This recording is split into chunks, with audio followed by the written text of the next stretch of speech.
Tout le monde, j'espère que vous allez bien. Bienvenue sur un nouvel épisode de podcast. Aujourd'hui, je reçois Marie-Jade en entrevue. C'est une enseignante de yoga qui fait aussi de la photo et c'est une grande voyageuse. Elle a voyagé surtout en Inde et entre autres dans ce podcast-là, elle va nous parler de son rapatriement au Québec lorsque la COVID-19 s'est manifestée. Ça a été vraiment des jours et des jours de péripéties. Bref, je vous laisse le découvrir. C'est quand même assez intense comme histoire. C'est vraiment intéressant.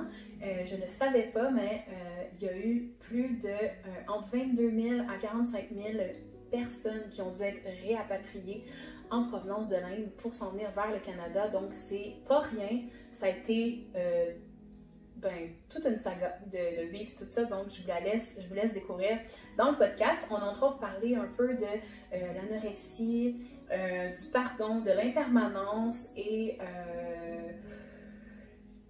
un peu de l'alcool aussi. Bref, alors je vous laisse découvrir cet bel épisode de podcast. Si vous aimez voyager et surtout si vous aimez voyager en Inde, vous allez adorer l'épisode. Donc, si jamais tu débutes le yoga et que tu voudrais en savoir plus, avoir des repères, je t'ai créé un e-book et je t'offre 7 jours d'essai gratuit sur ma plateforme virtuelle. Donc, tu peux aller voir les liens en bio si c'est quelque chose qui t'intéresse. Et merci beaucoup de partager si c'est quelque chose qui vient te parler dans nos sujets de conversation. À bientôt, bonne écoute! Sur le podcast, Marie-Jade, je suis vraiment contente de te recevoir aujourd'hui. Puis je suis vraiment curieuse d'en savoir plus sur ton parcours. Donc, merci d'avoir accepté mon invitation. Merci beaucoup de m'avoir invitée. Je suis super contente d'être ici aussi pour parler de tout ça et de mon parcours. Oui, donc j'aimerais ça, en fait, commencer à ce que tu te présentes peut-être globalement à ceux qui nous écoutent aujourd'hui. Donc, je voulais t'introduire en disant à nos auditeurs, si vous ne nous regardez pas sur YouTube en ce moment, elle a une super de belle toile, je sais pas si on peut appeler ça une toile, mais bref, elle a une super belle photo derrière elle qui semble être prise en Inde. Puis, je trouve que, parle-nous-en en fait, je te laisse nous en parler, mais bref, c'est magnifique, c'est elle qui l'a pris. Merci beaucoup. Oui, en fait, donc je m'appelle Marie-Jade, j'ai 24 ans. Et je suis photographe, professeure de yoga, mais aussi une grande voyageuse. Et cette photo-là, elle a été prise pendant mon 2e voyage en Inde. Et je l'ai imprimée sur métal par après. Donc, ça donne un fini super intéressant, un peu 3 dimensions quand on le regarde. On a des reflets dépendamment de l'angle qu'on regarde.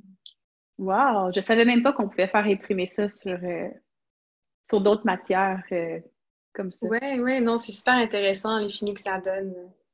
Est-ce qu'en ce moment, tu travailles beaucoup du web pour tes photos? Est-ce que c'est plus des photos que tu vas prendre et que tu vas justement mettre sur des cadres ou des choses physiques que tu vas envoyer? Ou ça va être plus, tu prends des photos des gens ou les deux? Non, en fait, je travaille aucunement avec le web en ce moment, ce qui est quand même OK. étrange. Mais je suis surtout photographe de mariage et de portraits, en fait, et de voyage. Donc, je fais beaucoup de photos de paysages. Un jour, j'aimerais bien faire un livre avec toutes mes photos de voyage. Et, c'est quelque chose qui m'intéresserait, mais je le fais pas encore. J'ai pensé aussi à vendre mes photos, par exemple, pour avoir des fonds d'écran de téléphone, d'ordinateur. Je pense que ça pourrait être super cool aussi. C'est une belle idée! Tu devrais commencer. Ouais, je devrais commencer à mettre ce projet-là de l'avant. C'est vraiment une belle idée. Wow! Oui. Puis, dis-moi, c'est ça, toi, tu as été réapatriée là, juste avant le COVID, quand ça a commencé, en fait. Veux-tu comme nous parler un peu de comment ça s'est passé? Parce qu'on parlait un peu de ça. Oui, en fait, j'ai été coincée en Inde pendant la pandémie. Ouais. C'était mon 5e voyage en Inde. Puis, en fait, c'est arrivé super rapidement là-bas, la veille que la pandémie soit déclarée. C'était Holi, le festival des couleurs en Inde, et il y avait des milliers de personnes dans les rues. C'était vraiment une ambiance de fête. Les gens étaient super amicaux, puis tout le monde participait. C'était vraiment le fun. Puis le lendemain, la pandémie a été déclarée. Puis le lockdown a commencé progressivement en Inde. Ça a commencé avec une journée. Puis après ça, ils l'ont prolongé d'1 semaine, puis ils l'ont prolongé de 3 semaines, et en ce moment, ils sont encore... Le lockdown, c'est des moments où est-ce que là, vous pouviez pas sortir. Ouais, en Inde, c'était quand même assez intense parce qu'on avait seulement 2 heures pour faire nos courses le matin. On avait le droit de sortir de 8 heures à 10 heures au début. Et ça créait des entassements dans les C'est magasins et tout. clair! C'était ridicule. Ouais. Puis après ça, ils ont prolongé ça. C'était de 8 heures jusqu'à 1 heure l'après-midi. Puis si on sortait après ça, on avait de fortes chances de se faire taper dessus par les policiers avec des bâtons de bambou. Fait que là, J'ai tu vu t'habitais où à ce moment-là? Est-ce que tu habitais chez quelqu'un là-bas? Ou tu avais loué un endroit? Euh, j'habitais avec des amis, en fait, OK. qui m'ont hébergée, qui m'ont accueillie jusqu'à mon départ. Puis, donc, j'étais quand même en sécurité, mais c'est sûr qu'avec les heures, c'était difficile de se procurer tout ce qu'on avait besoin. Ouais. Ah, wow! Puis qu'est-ce que ça t'a appris? Est-ce que ça t'a fait faire une prise de conscience? Est-ce que t'es-tu en deuil de ne pas pouvoir voyager? Moi, ça m'a fait un peu cet effet-là. Le fait de ne plus pouvoir voyager, ça m'a comme, on dirait, fait une petite, je sais pas, un petit down là, dans mon cœur. Ouais, non, je comprends vraiment ça. C'est sûr que c'était plus l'Inde que je connaissais. Parce qu'après 5 voyages en Inde, en fait, je disais que Rishikesh était ma ville préférée au monde. C'est la capitale mondiale Oh, du yoga. Mais oui, je me sentais plus comme à la maison. Il y avait tellement de violence policière et il y avait beaucoup de peur, en fait. Les Indiens croyaient que c'était les touristes qui avaient apporté le virus en Inde, donc on se faisait dévisager. wow, OK. C'était Fait que c'était c'était rendu dangereux plus que la tu même. restes là, là. Ouais, non, je me sentais plus en sécurité. Je pense qu'en ce moment, peut-être qu'il y a moins de violence, mais le lockdown est quand même présent parce que c'est sûr qu'ils sont encore grandement affectés. Ouais, je connais pas encore les statistiques de cet endroit-là, mais ouais. Ça fait travailler beaucoup la patience. Non, c'est ça. Tout ça, là, c'est- ouais, c'est beaucoup de compréhension, puis comment je pourrais dire?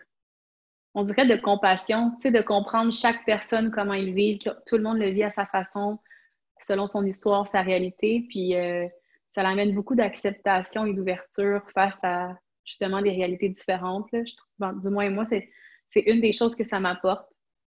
J'étais Ouais, déjà une vraiment. personne très compréhensive, mais là, on dirait que c'est vraiment un autre niveau de dire, ben, il y en a qui ont vraiment peur, il y en a qui sont, ouais. Puis, tu sais, tout dépendant des pays et des cultures, ça doit être vraiment différent d'une place à l'autre. Donc, c'est Ouais, exact. spécial que tout le monde vive ça en même temps. Ouais. En même temps, c'est beau, tu sais, parce que le monde entier ralentit en même temps, puis on n'a pas le choix de ralentir Mhm. avec la planète, puis de se Ouais, remettre en question, de penser à ce qu'on veut changer dans notre vie, ce qu'on veut ouais. améliorer, vers où on veut s'en aller. C'est le moment pour faire ça. Oui, parce que la meilleure façon de changer le monde, c'est de se changer soi-même. Ouais. Donc, que les gens prennent conscience justement de ce qui les entoure. Exemple, moi, j'ai beaucoup pris conscience à un autre niveau. Tu sais, je pensais déjà que j'étais proche de ma famille, mais là, je me suis rapprochée de ma famille à un autre niveau que j'ai fait comme, ah ben oui, je pouvais peut-être aller plus loin là-dedans. Puis ça m'a vraiment fait un grand bien. C'est venu faire une réconciliation avec beaucoup de choses en dedans de moi.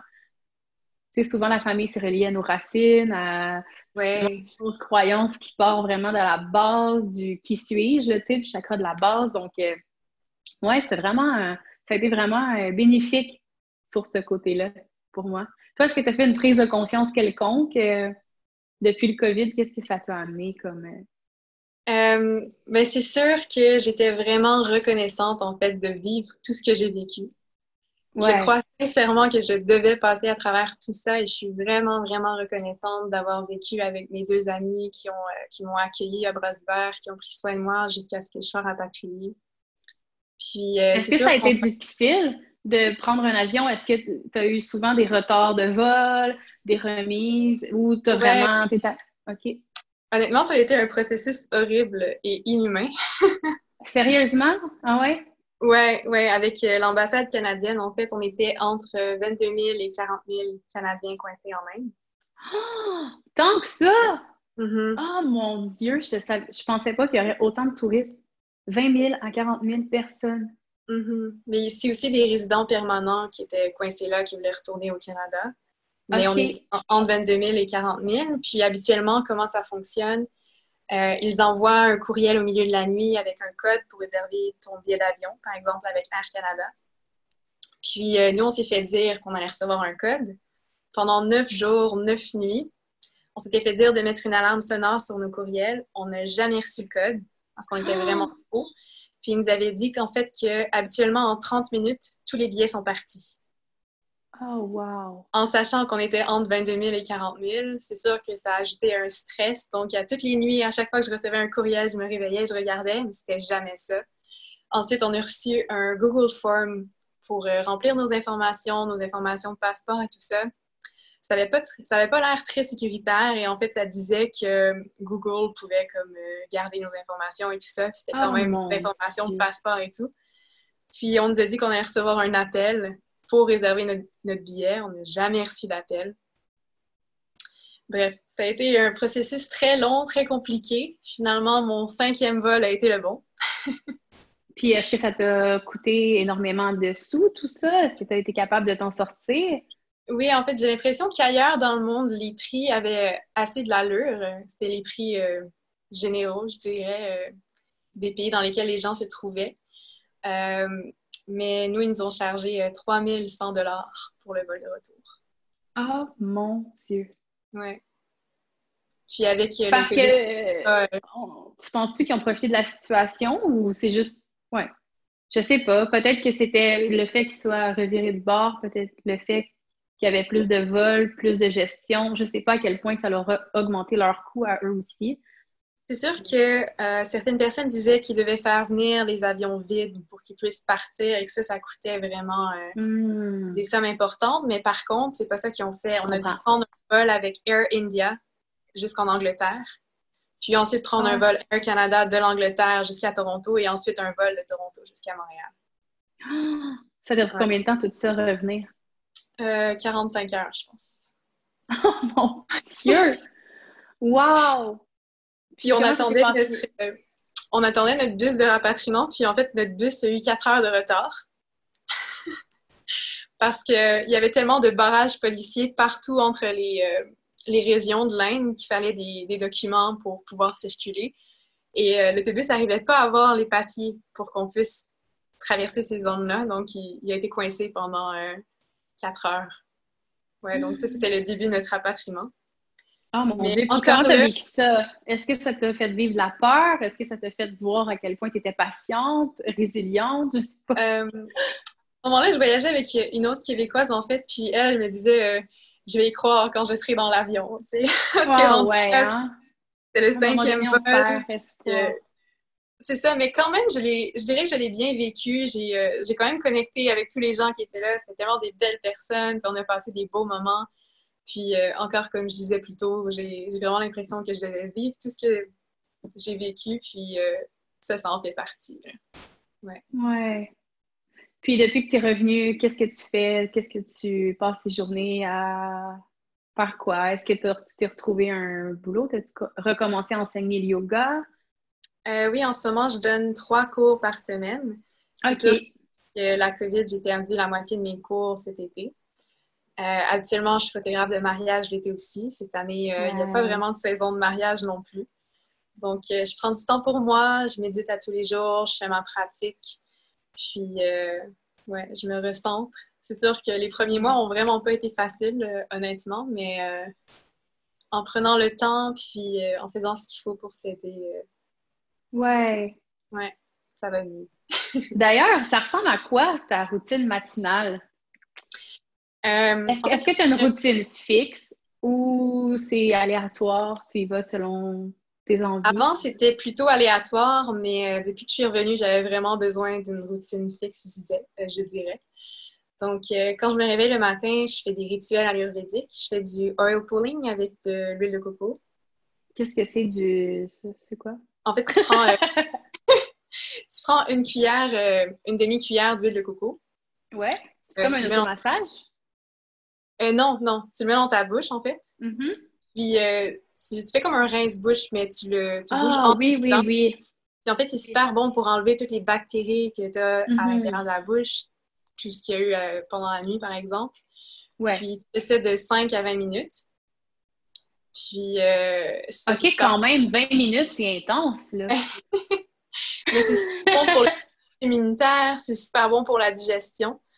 Donc, surtout en ce moment, c'est une des meilleures choses à faire pour garder un bon système immunitaire et tout. Puis tu le fais avant ou après t'être brossé les dents? Avant. OK. Parce qu'après, en se brossant les dents, on enlève les résidus d'huile de coco qui pourraient rester. Ouais. Ouais. Ouais, c'est vrai. Je suis beaucoup le Jacinthe René, puis justement, je la trouve très yogique dans son approche, de la façon qu'elle livre ses produits en conscience. Puis justement, elle aussi a fait ça. Puis écoute, je savais même pas c'était quoi le nom exact parce qu'on en a parlé comme il y a 6 ans dans un de mes formations de yoga, mais je l'ai jamais fait. Puis je Non, sais c'est qu'elle a fait ça. Puis bref, je parle de ça parce que c'est ça, elle enseigne beaucoup que l'huile, ça nettoie beaucoup plus que le savon ou que peu importe. Puis justement, ça nettoie puis ça déloge en douceur. Puis ça permet de garder hydratée la peau, bref,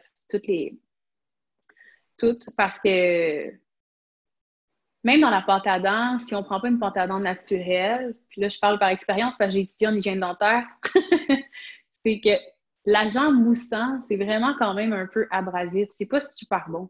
C'est pas naturel d'avoir ça dans notre bouche, tu sais.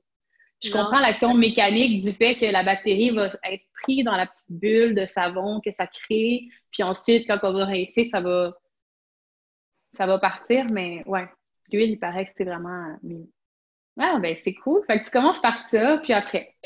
Donc, je fais le oil pulling. Ensuite, je me brosse les dents avec une pâte à dents indienne. C'est quoi C'est- une pâte à dents indienne? C'est comme une pâte à dents Oui, naturelle ou c'est... c'est ça, c'est naturel. Puis, il y a des herbes, des épices à l'intérieur. Puis, c'est brun, en fait. Ouais, parce que c'est ça. J'ai déjà fait ma pâte à dents naturellement. Elle était aussi brune, mais c'était avec des huiles essentielles. Je mettais pas Ouais. d'épices. Quelle épice tu mets dedans? Ça m'intrigue. Non, je la fais pas moi-même. C'est une pâte OK. à dents que j'ai rapportée de OK, l'Inde. OK. Ouais. Ah, Donc, après ça, j'utilise un tongue scraper. ouais. Je sais pas si tu connais, ouais. Ouais, un must, ça prend. Ben moi, je prends une cuillère. Je suis vraiment paresseuse. Je prends une Ah cuillère oui, à thé.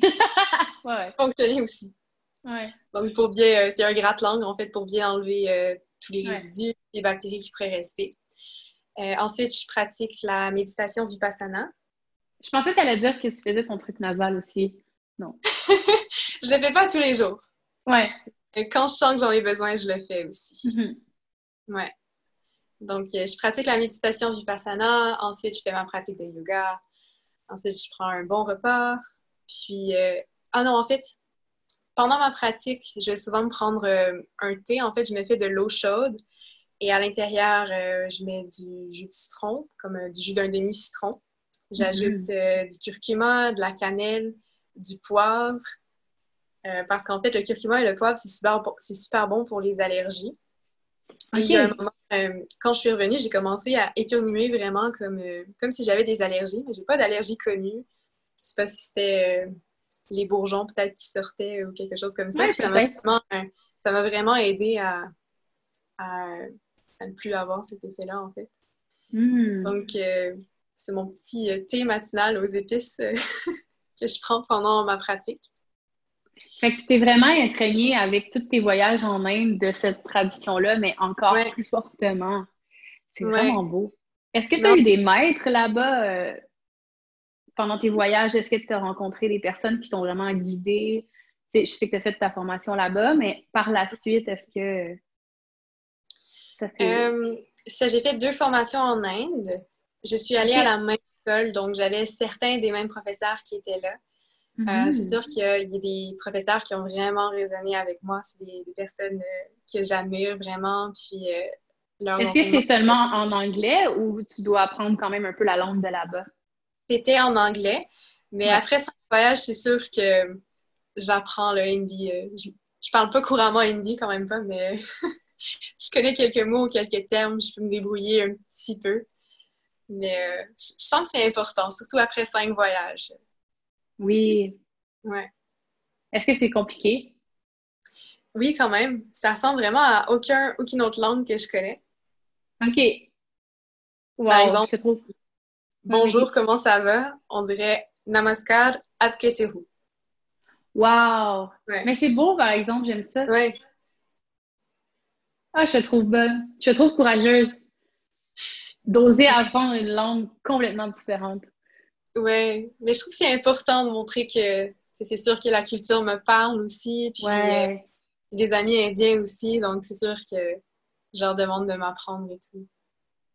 Puis si jamais demain on disait que les aéroports réouvrent et que tout ce COVID est derrière nous, est-ce que tu y retournerais tout de suite?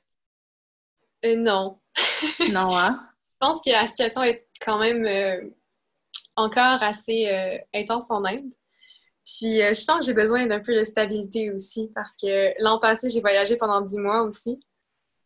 Donc là, cette fois-ci, j'ai voyagé de décembre à avril. Donc OK. j'ai envie de me poser ici, de continuer à enseigner, de partager ce que j'ai appris à travers le monde et à travers mes voyages.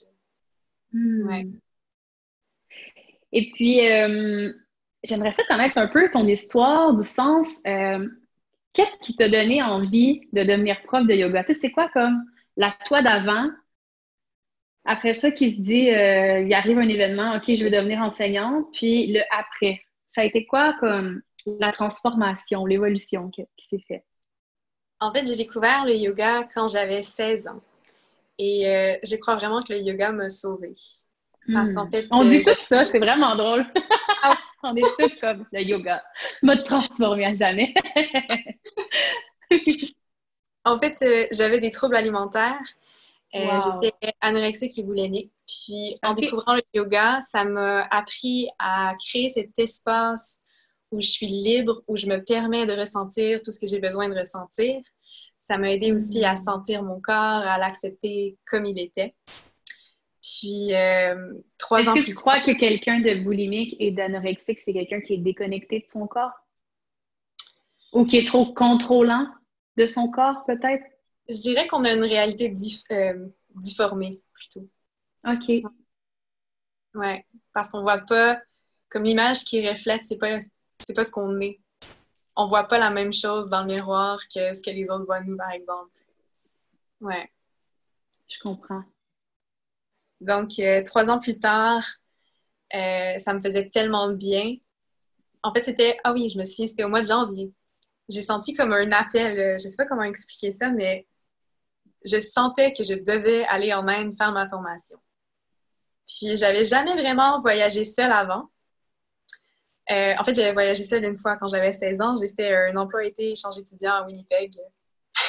C'était rien à voir avec des voyages exotiques ou quoi que ce Non! soit. Mais c'est quand même là que j'ai commencé à avoir la piqûre du voyage, honnêtement. C'est là que je me suis rendu compte que je voulais rester longtemps à un endroit pour vivre avec les gens.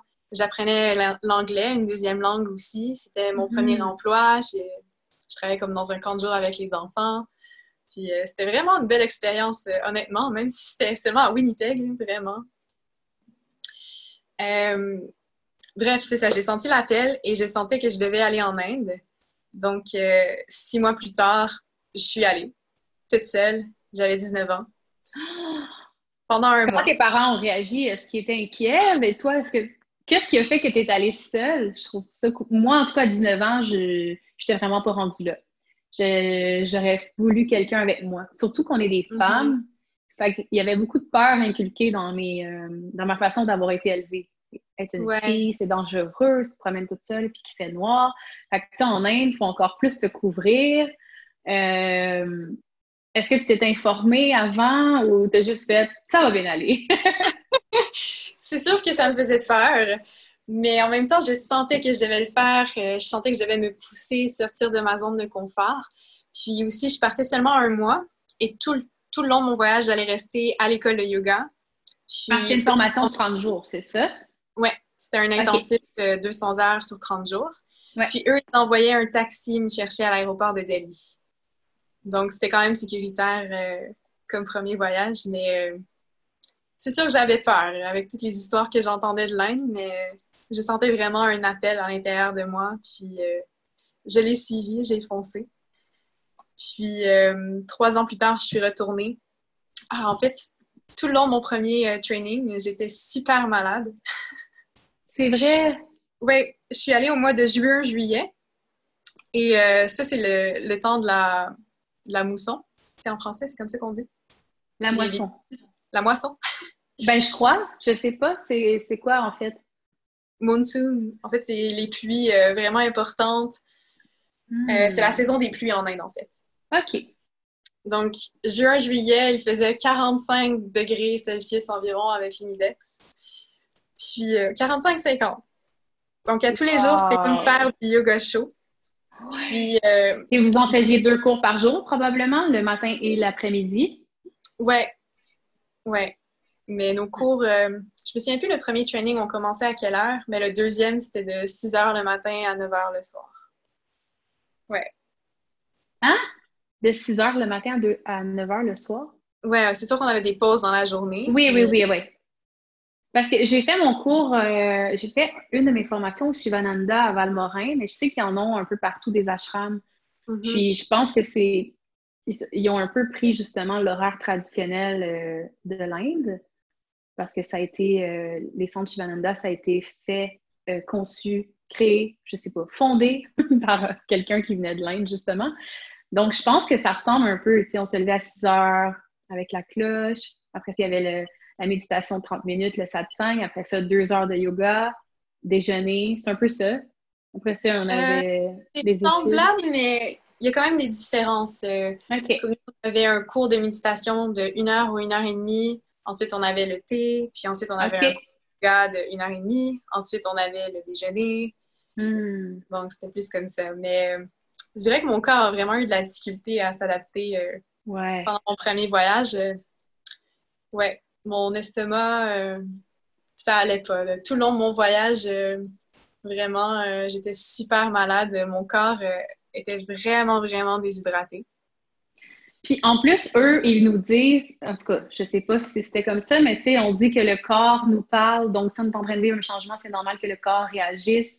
Mais là, en même temps, si tu étais en voyage, on dirait que c'est dur de dire, c'est-tu vraiment juste les changements qui se créent dans ton corps en ce moment qui faisaient que tu étais malade, ou c'est le fait que tu t'en vas dans un environnement où ton corps n'est pas habitué. Fait que on dirait que c'est comme doublement une adaptation, en fait. Ouais, non, c'est sûr. En fait, je crois que c'est l'eau. Je suis assez certaine que c'est l'eau qui m'a rendue malade. Ils avaient de l'eau filtrée 4 fois au charbon. On lui disait que c'était super sécuritaire, mais mon corps, il voulait rien savoir. Vraiment, ça a été... C'est pas assez filtré. Ouais, je sais pas, mais ça a été 1 mois, je dirais, de diarrhée, vraiment de l'eau. Oh mon Dieu! En faisant mon training intensif pendant 1 mois à 45-50 degrés Celsius. Donc, mon corps continuait à se déshydrater vraiment intensément. Mais c'est dangereux, tout ça? Ouais, pendant mes vols de retour, ça s'est empiré. Je me suis mis à vomir, puis c'était vraiment pas joyeux. Mais qu'est-ce qui a fait que tu as décidé d'y retourner ensuite? Parce que tout, mis à part ton état de santé, le reste, c'était agréable. Ouais, non, c'est sûr, je suis tombée en amour avec l'Inde, avec la spiritualité, la culture. C'est tellement un beau pays. Puis en fait, mon état s'était vraiment empiré quand je suis revenue. J'ai été hospitalisée. Mais t'es pas la seule. J'ai des clientes à qui c'est arrivé, qui sont revenues de l'Inde puis qui ont été hospitalisées eux aussi. Il paraît que c'est vraiment un pays où est-ce que c'est... faut faire super attention. Ouais, puis en fait, maintenant, le truc que j'ai trouvé, si jamais vous souhaitez partir en Inde ou... Ouais, c'est quoi le truc? Et que vous... Écoutez, là! Écoutez tout le monde! C'est sûr que beaucoup de gens vont vous dire de seulement acheter de l'eau embouteillée et ne boire que ça. Mais ça pollue énormément. Puis en Inde, ils n'ont pas nécessairement les infrastructures pour recycler. Donc, ça va dans les champs, les vaches mangent du plastique. Et moi, c'est vraiment pas ça que je voulais faire. Donc, je me suis acheté une bouteille d'eau LifeStraw. Ah oui, ça filtre, puis tu peux boire, mettons, ben, ils disent qu'on peut boire directement dans une mort quasiment de boîte, là, mais je pense pas que... C'est-tu intense à ce point-là? Oui, en fait, tu peux boire de l'eau filtrée, tu peux boire de l'eau du robinet, puis ça filtre vraiment toutes les bactéries. Je pense à 99,9%. Puis même à Bali, je buvais directement des chutes d'eau. Puis ça s'appelle comment? Je vais essayer de mettre le lien en description. LifeStraw. LifeStraw.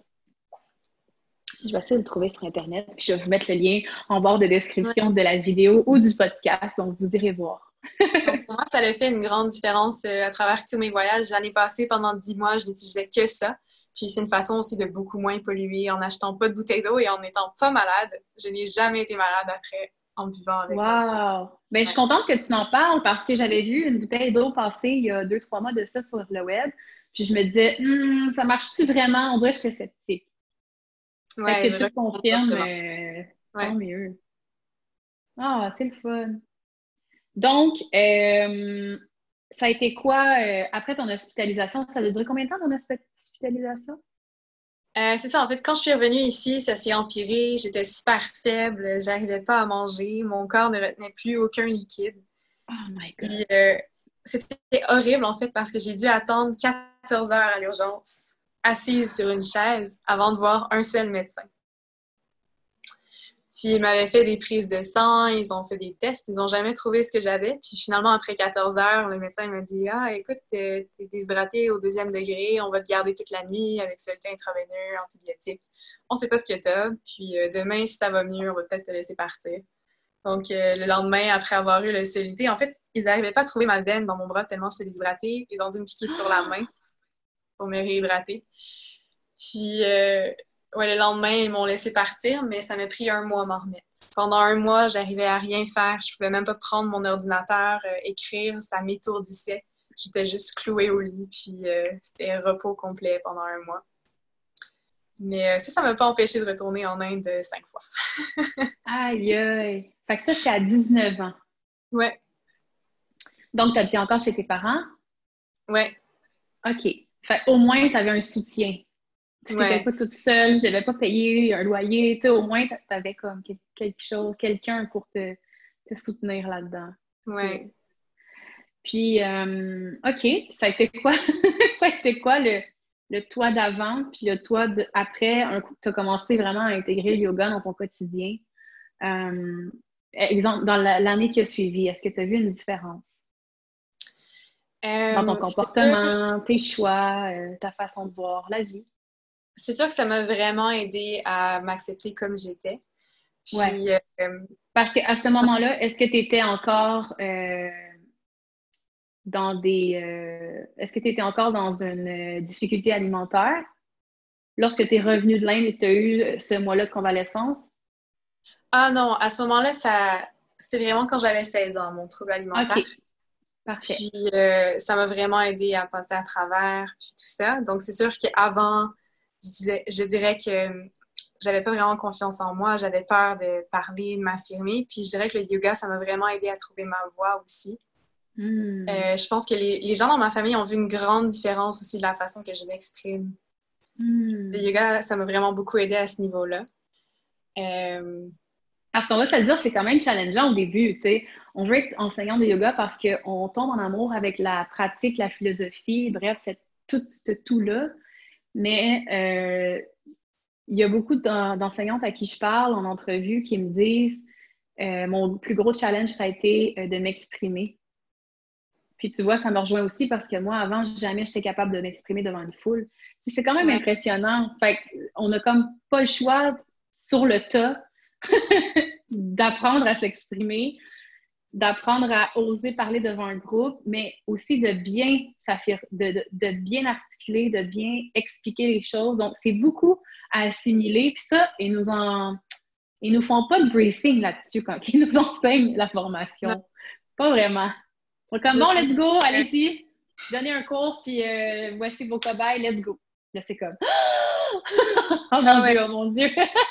Je me souviendrai toujours du premier cours que j'ai donné en Inde. Là. C'est tellement stressant parce qu'à chaque fois, tu te demandes est-ce que je parle trop? Est-ce que je parle pas assez? Est-ce que je parle assez fort? Est-ce que je parle pas assez fort? Est-ce que je donne trop d'explications? Est-ce que j'en donne pas assez?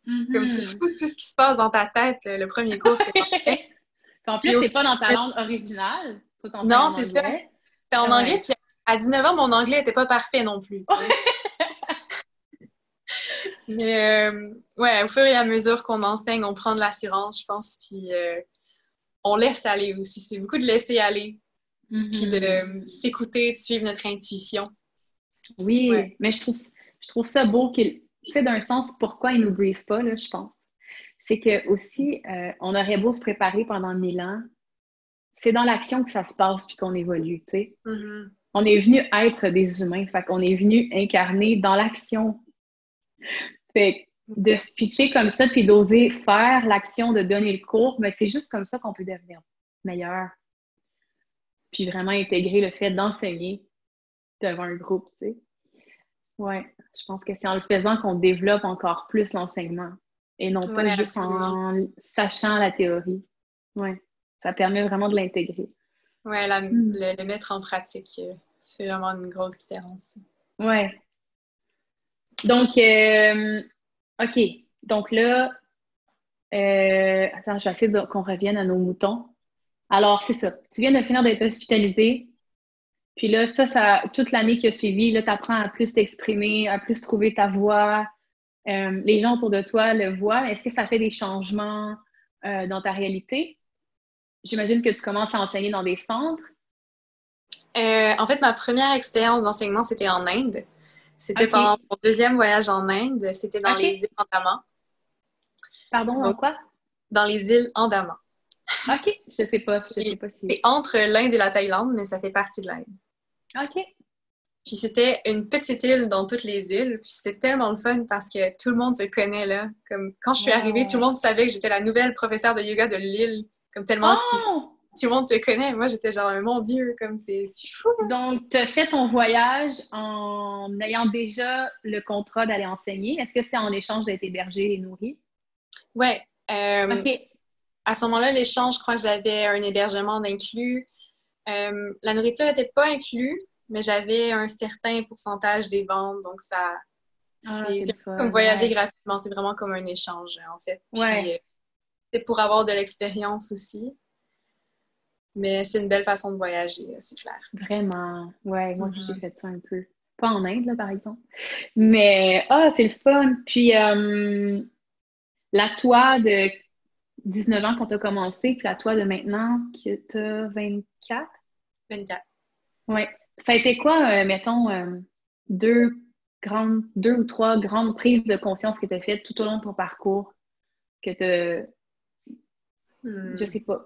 C'est comme des haha moments que tu fais comme, ah ouais, là, j'ai réalisé ça. Je me rends compte que ça. Il y en a tellement eu, je sais pas lesquels. Oui, je le sais.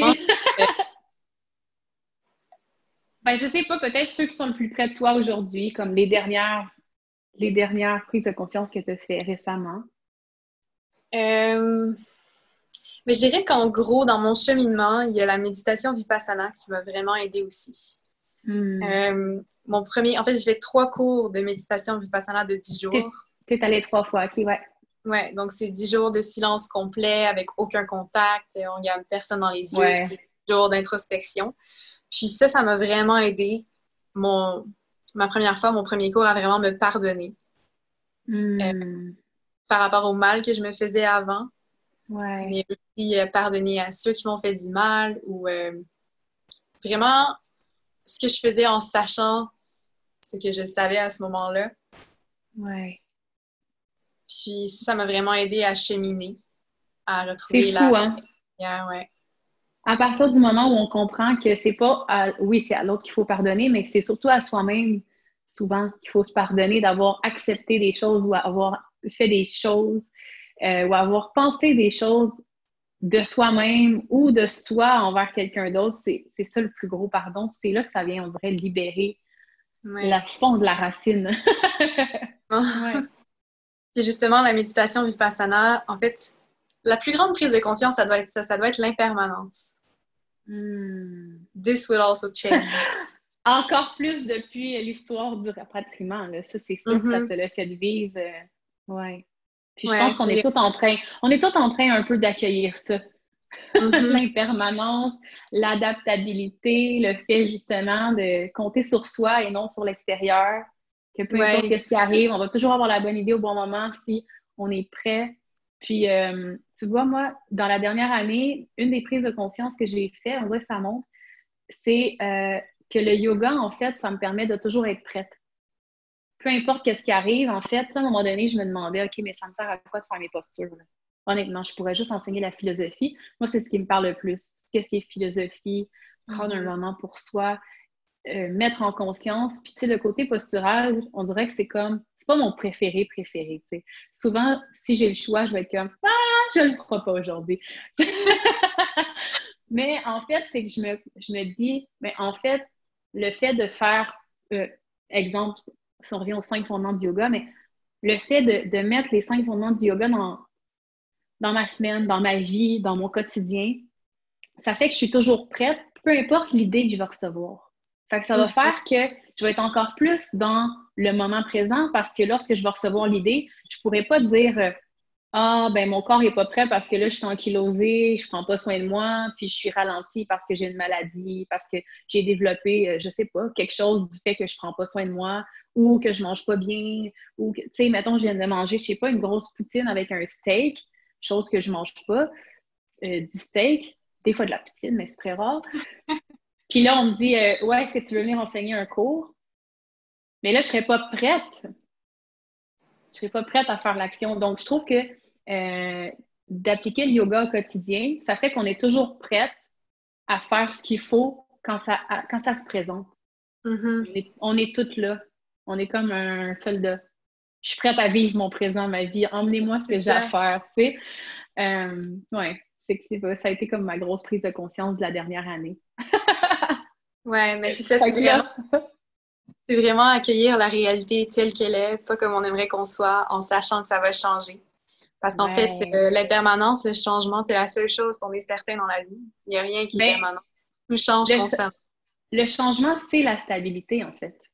Parce que tu es certaine d'une chose, c'est que ça va toujours être en mouvement, tu sais. Ouais.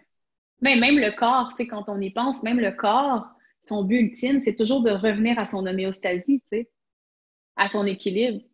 Fait que si tout est à petite et grande échelle, conçu d'une façon semblable ou presque pareille, ben nous aussi, on est toujours en train de retrouver notre équilibre. Puis c'est ça, notre équilibre, c'est le mouvement de retrouver notre équilibre, je pense. T'sais. Fait que le fait d'être moins dans les extrêmes, puis d'avoir quelque chose de plus aligné à soi, sachant qu'on attire tout ce qu'on est, je pense que c'est là que ça devient confortable d'être dans le changement. Confortable. Ça peut être inconfortable, mais bref, peut-être ça fait moins mal. Disons-le comme ça. Ouais. Ouais. Ou l'impermanence. Puis mettons que tu aurais à en nommer un autre. Pardon? Mettons que tu aurais à nommer une dernière prise de conscience. Ben qu'en fait, je crois que le plus important dans la vie, c'est vraiment d'arriver à vivre dans le moment présent.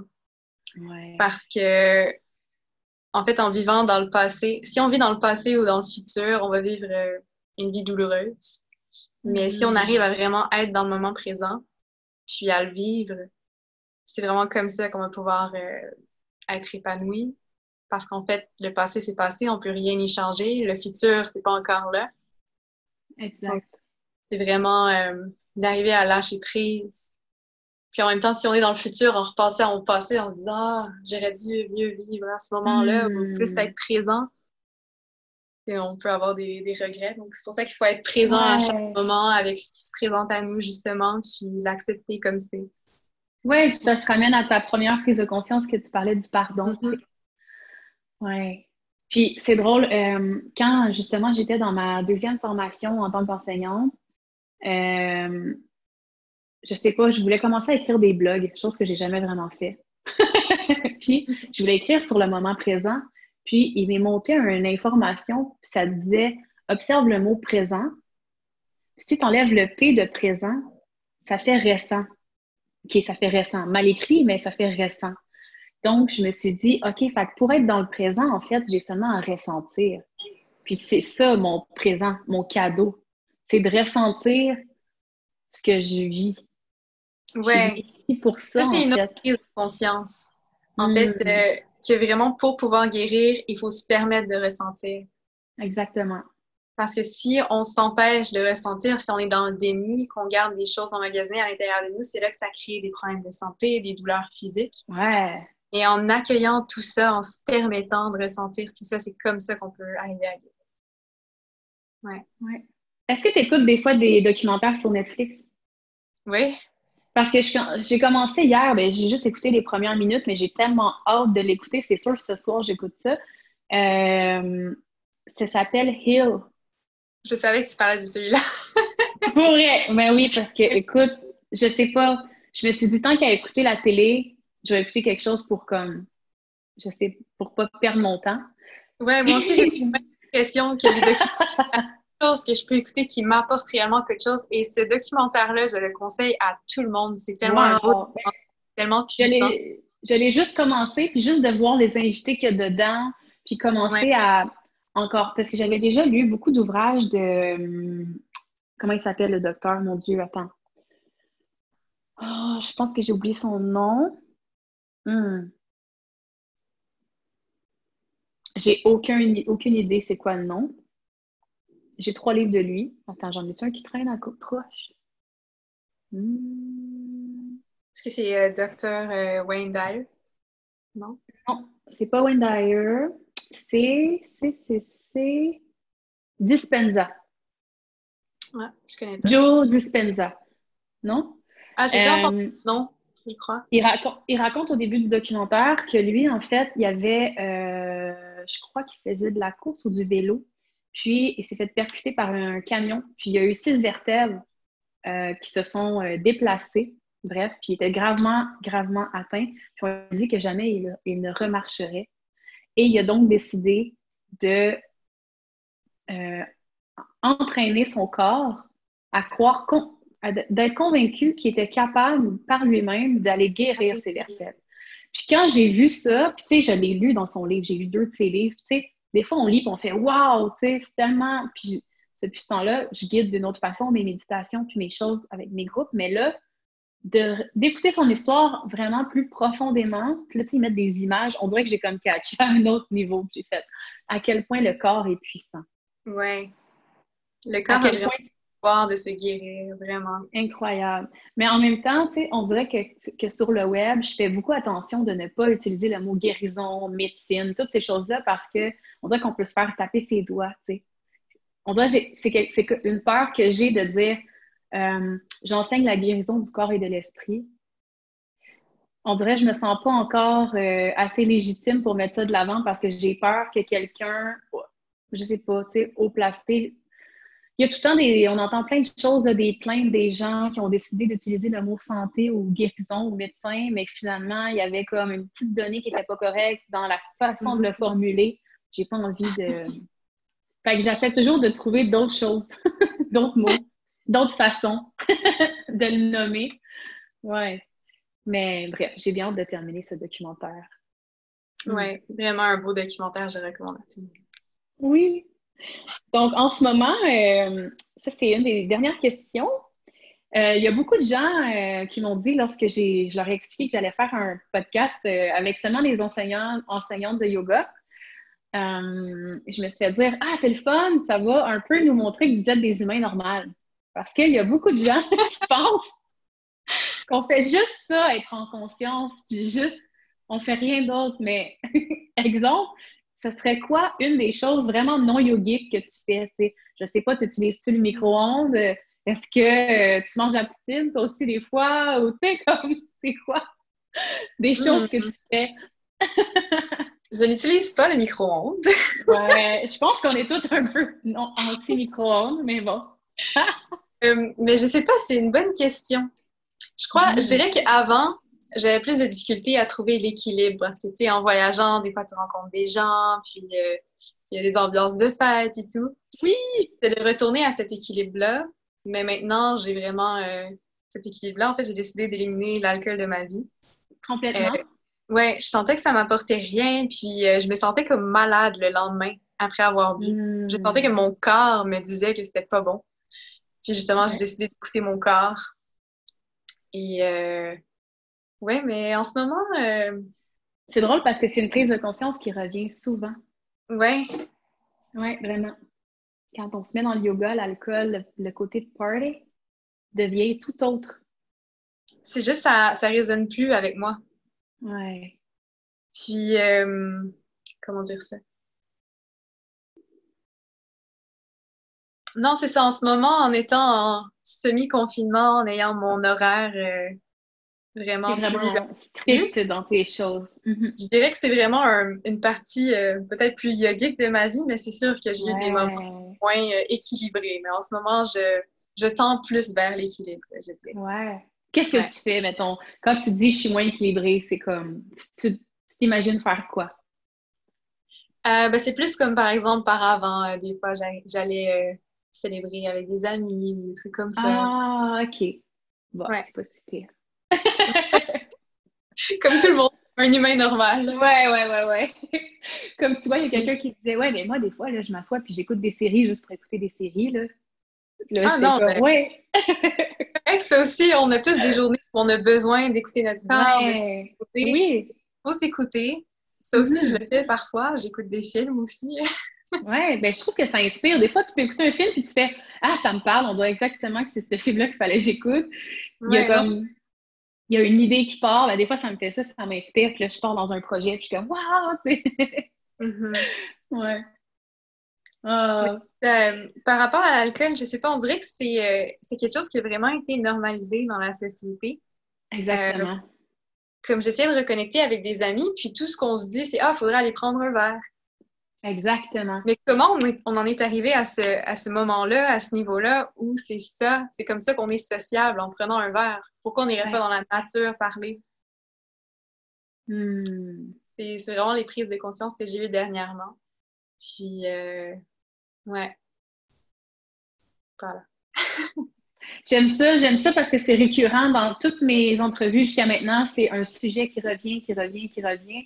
Puis moi aussi, depuis les 2 dernières années, c'est quelque chose que à chaque fois que ça se ramène dans ma vie, exemple, là, c'est dans le temps des fêtes, je suis sortie 2 fois, puis on dirait que mon corps ne le tolère plus. Mhm. Des fois, là, je vais être avec, je sais pas, des amis, puis je vais me dire, ah, je vais prendre un verre de vin parce que j'ai envie du goût, j'ai envie que ça goûte bon, juste pour le déguster, vivre justement l'expérience gourmande, si je peux dire ça comme ça. Puis le lendemain matin, je le sens. Je le sens dans mon corps. Je sens que j'ai Mhm. moins d'énergie, que je suis plus à terre, que je suis moins alerte. Je me sens des fois hangover d'avoir pris un verre. Ou des fois, juste quand Ouais. je manque de sommeil, si j'écoute pas mon rythme et je manque de sommeil, maintenant, je me sens hangover. Que je me dis, c'est-tu la vieillesse? Ça se peut pas que j'ai 33 ans. Peut-être, écoute. Vous me le direz en commentaire si vous avez 33 ans et que vous trouvez que c'est la vieillesse qui fait ça. Mais pour vrai, je pense que j'ai un bon régime de vie. Je pense que c'est juste que je me rapproche de mon corps, puis que je suis de plus en plus sensible à ses besoins, à ce qui l'élève et à ce qui l'écrase, en fait. Mhm. Fait que, mais je suis contente Ouais. qu'on en parle parce que ces podcasts-là, je le fais vraiment pour. Ben, la première intention derrière, c'est de m'amuser puis de m'entourer de gens qui partagent des passions communes parce que c'est pas tous les jours que je peux discuter avec des gens qui sont capables d'aller en profondeur puis en conscience. Fait que je trouve ça vraiment le fun de pouvoir creuser dans des sujets. Mais c'est surtout aussi pour peut-être inspirer les gens, tu sais, qui ont débuté le yoga ou que c'est quelque chose qui les attire, mais qui n'ont pas encore commencé ou qui ont commencé, mais des années peut-être à une prise de conscience autre, de faire comme, mais regarde comment tranquillement, ça peut t'amener à faire des choix différents. Parce qu'il y a plein de gens qui l'ont fait, puis ça s'est fait tout seul par eux-mêmes. Donc, Mhm. Je je crois trouve que qu'en c'est une... pratiquant le yoga, ça nous incite vraiment à nous écouter. Puis à Exact. écouter notre corps aussi. Notre corps nous parle souvent. Ouais, Mais on a ouais, de ne pas l'écouter, de laisser notre esprit ouais, prendre le dessus. ouais, vraiment. Mhm. Fait que si tu aurais, pour terminer, un conseil à donner à quelqu'un qui débute le yoga, qu'est-ce que Euh, tu lui dirais? c'est sûr que le yoga, c'est 1% théorique, 99% pratique. On commence tous au même endroit. Il ne faut pas se Mhm. comparer avec les autres. On est tous passés par là. C'est normal si on est en train de trembler dans les postures, comme le chien tête baissée. C'est normal. Faut l'accueillir, faut l'accepter, puis c'est en pratiquant qu'on va arriver à trouver une flexibilité. Puis vraiment, c'est une pratique unique à chacun. Puis pour moi, le yoga, c'est vraiment pas les postures que je vise comme but, mais c'est vraiment je dirais que j'ai plus une approche thérapeutique. Donc, je veux aider les gens à se débarrasser de leur douleur dans leur corps.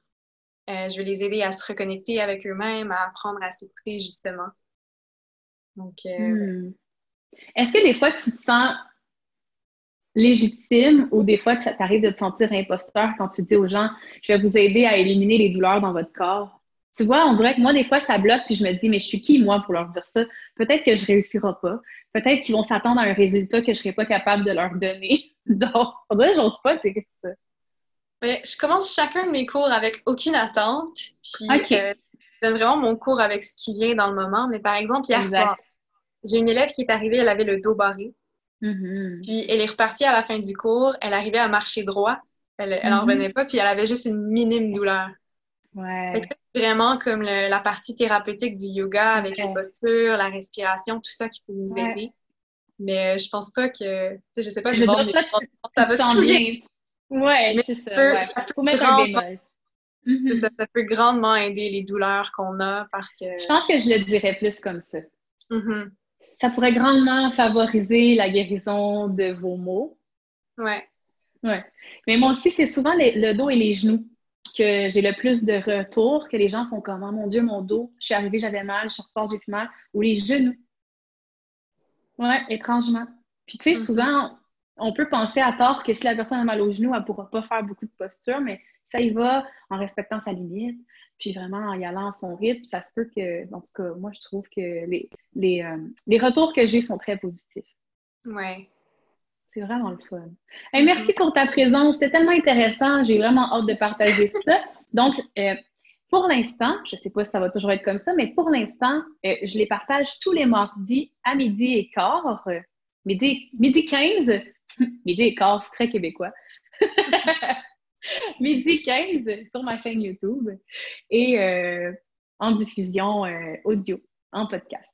Donc, merci tout le monde de nous avoir écoutés. Si jamais vous voulez suivre cette belle personne, vous pouvez suivre les liens en bio. Je vais en lien de description, je vais tout vous mettre ça. Et puis, ben merci d'avoir osé faire cette entrevue. Merci beaucoup à toi. C'est sûr que ça me sortait de ma zone de confiance. Puis j'aimerais juste terminer en disant une chose. Oui. Si jamais en ce moment vous vivez des difficultés, si en ce moment vous êtes dans le noir, j'ai déjà passé par là, je sais comment c'est difficile de juste se motiver à sortir de son lit, mais sachez que vous n'êtes pas seul. Puis ça ne Mm. sera pas toujours comme ça, il va y avoir des jours meilleurs. Puis vraiment garder espoir. Oh, c'est beau, j'aime ça. Merci beaucoup à toi de m'avoir accueilli.